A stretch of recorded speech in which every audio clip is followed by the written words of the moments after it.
Good day, everyone. How are you? So happy that you are here. I am Dr. V, and if you're new to me, welcome. I've been doing this series called Mornings with Mom, and if you're watching this during the actual time, it is Mother's Day today. If you're watching this on the replay somewhere along the line, just listen to the message and you'll still be encouraged. I think so. So I've been doing this series, as I've shared for the last 8 days. I've been doing this series, because I lost my mother. She passed. I didn't lose her. She passed away in 2012, 3 weeks after my grandfather passed. She passed from breast cancer. And it was a long road, and you never really get over death, but you learn how to deal with it and cope with it. So this being the 9th year, it was really challenging for me for some reason. And then I had this thought. Holy Spirit gave me this thought to do a 9-part series about my mother in Mornings with Mom, from the book that I co-wrote with her in spirit, and with some contributions from my little sister. And my mom wrote this book because she was a Bible study teacher, Sunday school teacher, Sunday school superintendent, traveling evangelist. Like, she went all over the state of Florida doing women's conferences and teaching and workshops and things like that. And back then I didn't know that it was a really big deal. But because I'm like, okay, it's church, that's what you do. But then looking at this realm of coaching, speaking, building these platforms, it's like, oh my gosh, I've been subconsciously preparing for this moment, watching my mom, even though I had no idea. I didn't want to do any of that, honestly. But my mom, it's amazing how life happens, and we look at our parents and they want the best for us, but sometimes we don't realize that they're modeling out. It was almost like a foreshadowing, honestly. So in this season that I'm in, to move forward and really to lean into that, because I do have the gift of teaching and understanding and wisdom. And my mom told me that from an early age, but I became an educator, of course, from K-12 and the collegiate level. But now in this new space of really opening that up and what it really means to attract more people, to help them make connections in their lives, that wasn't what I wanted to do. And in this season, and things have happened, and apparently this is what I'm supposed to do. So I think I was having a hard time because I was just bumping up against, I don't want to do that, I want to do this, I went to school for this, I have all of these degrees, I'm supposed to do this, that, and the other. And I don't know how the Lord deals with you, but for me, when I'm like, Jesus, there comes a time when he was like, okay, if you won't move, I'm going to make you move. I'm not saying he does that to everyone. You have to, if you believe in Jesus, you believe in God, you have to figure out how he operates and works with you. But sometimes when I get a little stubborn, he's like, okay, is this what you want to do? And again, I don't know why I'm talking about this, but somebody needs to hear it. God gives us free will. So I'm not saying that I'm forced to do anything, but as a loving father, and if you're a parent or guardian or you're a caregiver over someone, if they express desires to you about what they want to do in life, or goals and dreams that they have, and they share that with you, and you really care about them, and then you see them living in a way that's congruent to the path that they told you, you will step in and say, really? Is this because you told me you want to do A, B, and C, and you're over here doing X, Y, Z? And you have those conversations. So I believe that's what happens with those of us who are in tune with the Holy Spirit. Some people say it's the higher power. You say whatever you want to say, but those of us who are in tune, things happen like that. And I know that happens for me. It's like, no, this is what you said you want to do. But sometimes it's like, but it didn't look like that. I didn't say I didn't want it like that, but then, yeah. So anyway, this has been the 9th year. I've been doing a 9-part series. And this book is practical applications for biblical principles, lessons from our mother. And it's like two books in one. So it's 9 icebreakers in here, and that's what I've been sharing.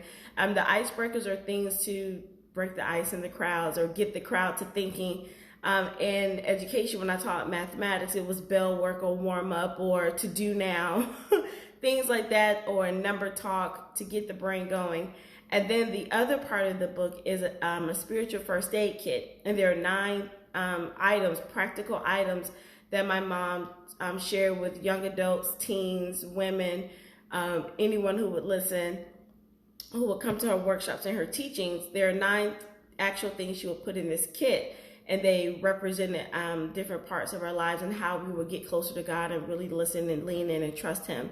So the number 9, I'm not a numerologist. I'm a mathematician, but not a numerologist, especially a biblical numerologist. I'll look that up and see what that means. My e-commerce team lead, she talked about the number 9 the other day, and I'm not even going to paraphrase it, because it was like, you know, when you hear something in the moment, it's just for you in that moment. You may not retain all of it, but you know, it's like, oh my gosh, that's it. So it kind of happened like that. So I will have to go back and really look into the significance of a number 9. I know that it is significant. I just got that revelation today. So yeah, this is the 9th day of my series. This is the 9th icebreaker. This is the 9th year of the passing of my mother. So yeah, so this is our last day. As a recap, let me just go ahead and, here's the first aid kit. There are certain things here that I haven't talked about. If you want to go deep dive, there's a link in my bio, and there's a course in there if you so choose. It's like $27 if that's what you want to do. And I put that together because there were people at the time asking, you know, what does this look like? Can you go more in depth with it and things like that? And I wasn't in a place where I'm like, what do you mean? Like, just read it and figure it out. But I'm learning that people like to be visual. So I created it. And it's really short. It's 9 videos, but they are less than like 4 minutes each. All right, so to recap, we talked about chicken feet, watch where you go. And if you're new, my mom, whatever I'm talking about or whatever I mentioned to you, my mom brought those things into the room where she was speaking and teaching. Chains, which is a symbol of bondage. We skipped that one, but it was nuts and bolts. That was one of them. Thermometer versus thermostat, adjusting inside versus outside. These aren't my chips, presentation matters. And that was a fun one. My mom switched bags of chips with the contents inside. We talked about walnuts and rice, which is priorities. That was a cool one. Then we talked about the beef kidney and the spiritual purification system. So you know what kidneys do. We also talked about the beef tongue, the smallest killer. Then we talked about beef heart, flesh or frozen, so the matters of your heart. And let me see, this is the last one. Oh yeah, and today the conclusion, everyone say, hi, Miss Connie. The conclusion is personal pan pizza. It's a personal thing. So my mom would literally bring in the small personal pan pizzas from Pizza Hut. I don't know if people still do personal pan pizzas. I don't know, because at this point, I just love pizza. So I'm like, forget a personal pan. I just get me a whole large by myself. Shh, don't judge. Don't tell anyone. That's why I take supplements and work out, so that when I do have those days, it doesn't, you know, stay on me. But anyway, all right, so personal pan pizza is a personal thing. My mom would literally bring in these items and talk to the students. So this book takes place in like a Thursday Night Live. That's what we used to call Bible study when I was growing up at our church. And it really was like, you know, you better get in before 7 because the rooms would be packed. You know, children or teens who didn't think church was cool, they would come to the Bible study class. One, they loved and adored my mom. My mom went to, she went to all of my activities. She went to all of my sister's activities, but then she found ways to support the other students or kids in the church by going to their games or going to their plays or recitals or just really talking to them. They had her number, and it was just, looking back, you know, my mom was a pretty cool chick. you know? She was hard on me because me being the oldest, she was a little lenient on my sister. We're 7 years apart. But now I'm just grateful for everything that she's actually done. I'm grateful for every lesson that she taught me directly and indirectly. I am grateful even for those moments where I'm like, gosh, you could have done so much better. But everything that she did, whether it was good, bad, or indifferent, one, she did the best she could with the information she had. So a lot of people are hard on their parents or guardians. I was like that, but then you get older and you realize, just like you make choices and decisions, and then you look back on this like, man, that was not a good move. And instead of beating yourself up, you give yourself grace and say, I did the best that I could, or I made the decision at that moment with all the information that I had. And you step up to it and you own it, and then you keep it moving. So the same thing now that I'm looking back, or I have been looking back over my upbringing. I didn't have a horrible upbringing. And that's the crazy part. Like, yes, my mom was a single parent or a solo parent. Some people don't like the word single parent. She was a solo parent, but thankfully I had my grandparents who really stepped in. But my mom really did her thing. So sometimes I know I look at some people when they're like, oh my gosh, I can't do this. The kids are too much. And, they need all of this, everyone to step in to do things for them, or they can't, or they're not willing to invest in their children, whether that's quality time or with monetary things, all of that. And some people may think I'm judging, but just listen to what I'm saying. So I'm not saying that, because I said this before and people got offended, like with people who had nannies. That's not what I'm talking about, because let the Lord bless me with some children when I get a husband, and I'm gonna have a team too. But so that's not what I'm talking about. I'm talking about if you don't invest, because you can have all the help you want, but your children need you to invest in them, time, energy, love, all of that. So I'm talking about the ones who don't do that. I have a hard time believing, like, why can't you do the best for your children, especially solo parent? I mean, just anyone, because my mom literally did it by herself. And yeah, my grandparents were there, but it was really my mom. We were always with her, and she put us first. Sometimes I think she should have put herself first a little bit more, because you need to put your own oxygen mask on before you can save others. But again, no judgment, because she did the best she could.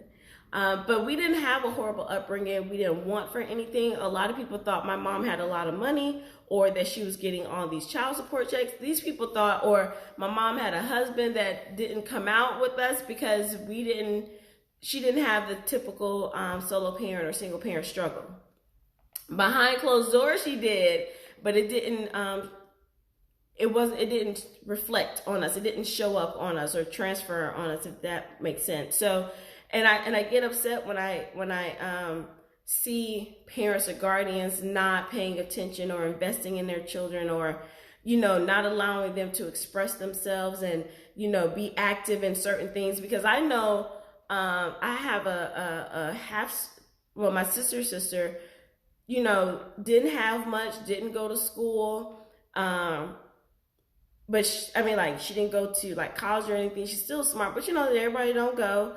Just living an ordinary life. However, when it came to her two boys, she moves mountains for them, and she find ways to get them everything that she didn't have, or, making sure that they become really strong men. So I'm saying all that to say is there's no excuse, I think, and people I'm not even gonna say that. I don't think there's any excuse for a parent, guardian, or whatever not to really invest into their children. If you can't do something, find a community.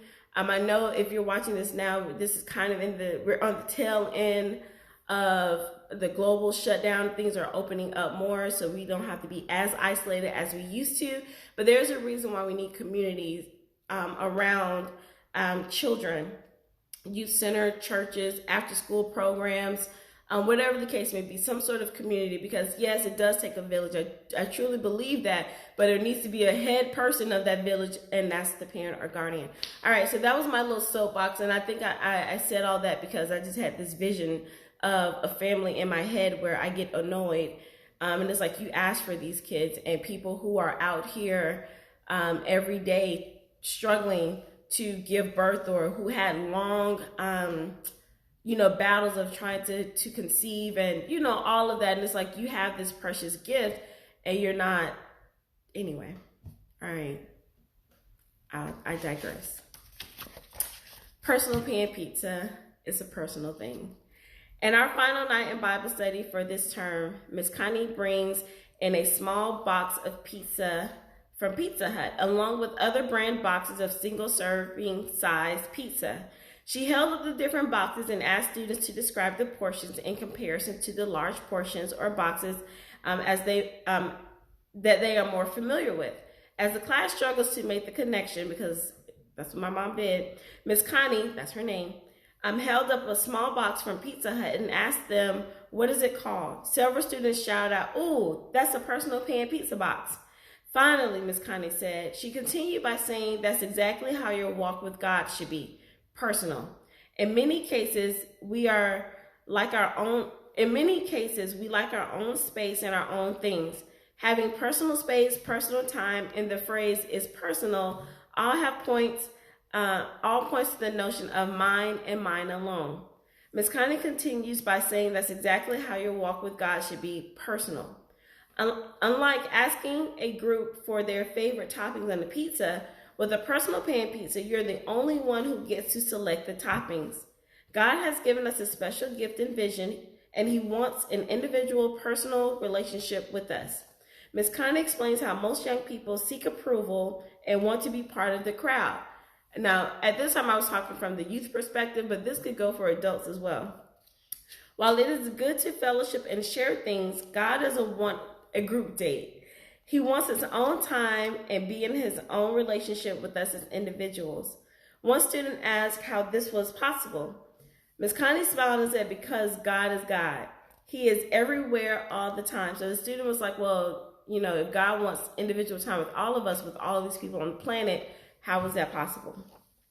She tells the student that they have been set apart so they can have the same types of relationships as other people and do the same things. God speaks to us individually and gives us our own personal instructions for our own lives. Just like we can't and shouldn't compare our personal pan pizzas based on individual preferences and tastes, we should not and cannot compare our own personal walk and relationship with God. It is your business, and you alone will be the only one he holds accountable, whether you follow his instructions or not. Ms. Connie ends with, remember not to compare your walk with God to anyone else. It's a personal thing. 2 scriptures, Galatians 6:5 in the CSB version. I forgot which version that is. For each person will have to carry his own load. And then Romans 12:3 ESV version. Only let each person lead the life that the Lord has assigned to him, and to which God has called him. So questions to consider. So these are your final action questions for this series. My mom would love to get the people she talked to reflect and to take action. So what steps have you taken to ensure that you are protecting your personal relationship with God? Do you know your own personal God-given purpose in life? How will your life change if you ignore distractions and make your personal walk with God your number one priority? Those are great questions. And as I'm reading this is not just for me to share with you all. This is not just for, continue my mom's legacy. Well, that's a big part, but this has really been blessed my soul, because every time I read these, I felt my mother here in the mornings. And it's probably I went on that soapbox because the older I get and realizing how special parents or guardians, well, I'll just say mothers, how special mothers are, is really hitting home.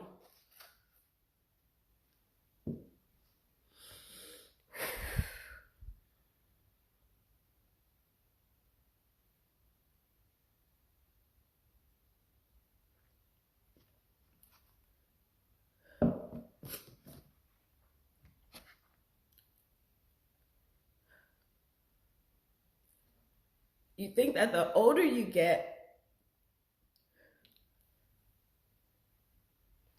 you wouldn't need as much guidance from your mom.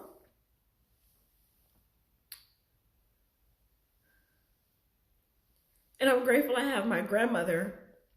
And a lot of you, especially if you're on my personal Facebook, you've seen like my grandmother's everywhere, and that's my mom's mom. So I'm definitely attached to my grandmother and our family. That's all we have immediately, just my sister, myself, and my grandmother. That's all we have left. So in the season that I'm in of transition, I don't get to call my mom. And I call my grandmother like all the time, but it's different. It's different. My mom knew what to pray. She knew what questions to ask me to help me figure this out.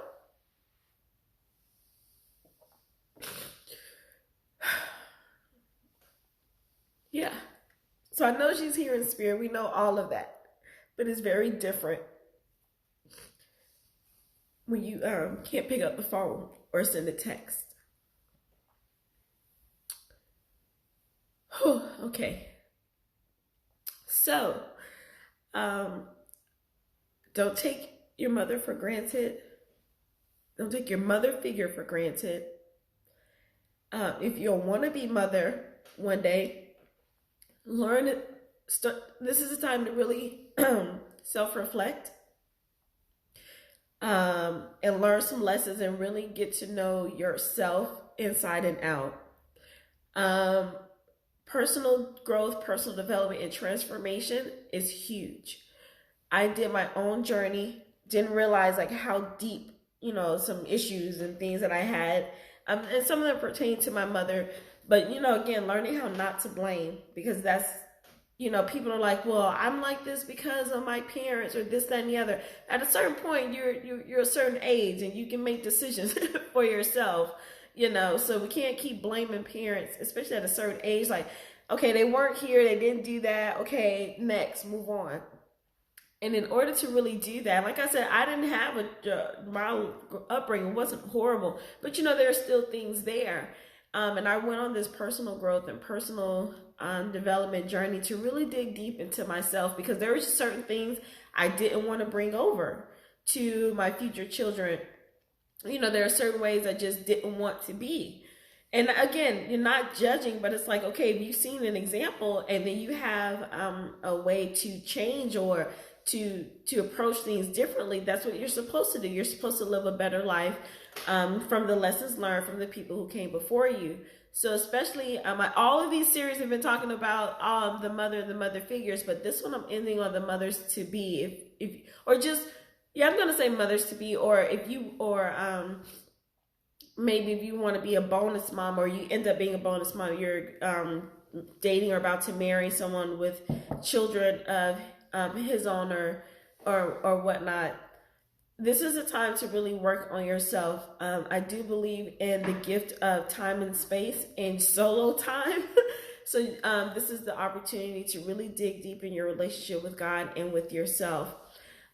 When I talked about transition, I didn't think I was going to really work with people on up-leveling their life or expanding their life, because I call myself now an expansion strategist. I didn't think I was going to do that, but I just kept being pulled to that. And people who were coming to me so far were people who had already had children, or no, a lot of them were single. Yeah, now that I'm looking back there, a lot of them were single, didn't have any children, or they were around children, like, nieces, nephews, they were mentoring, and they're like, look, I just have to do better for me, and then I don't want to transfer some of my issues onto the young people that are attaching themselves to me. And I kept wondering, like, why are you coming to me? And the more I sit with it and realize it, and now completing this series, I totally get it. So, and then you can still this message can still go for the moms too. But yeah, this is the time. Today is a new day. Every day is a new day. Every day is a gift. Work on yourself. Sometimes you may need a coach or a strategist, because you can only take yourself so far. read it in the Bible. If you read the Bible, get into it. God will send you the people that you need, but put your oxygen mask on first.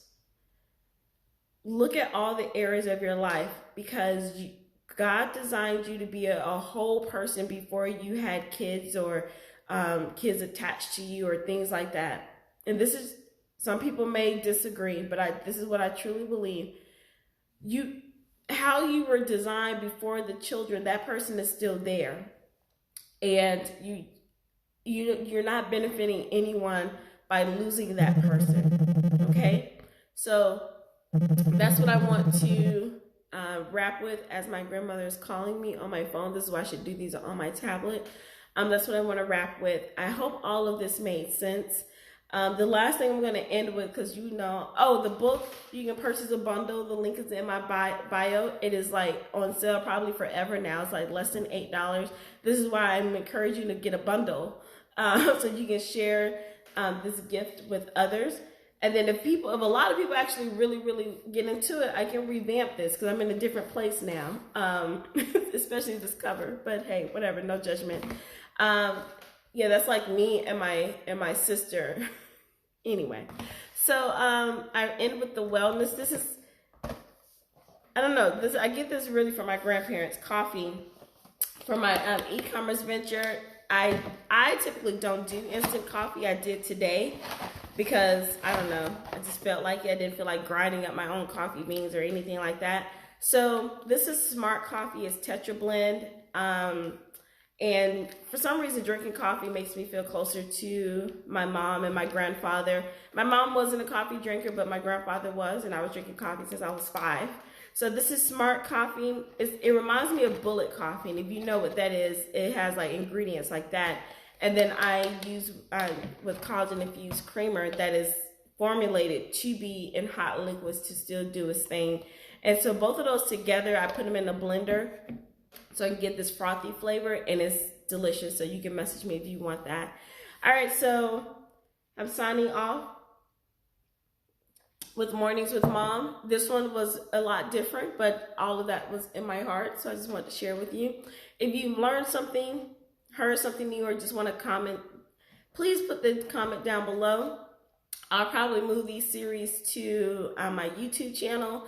So I'll leave these up for a little bit. I still want to hear your comments and things like that. Any questions that you may have, feel free to ask me in the comments below. But yeah, thank you so much for joining me on these series.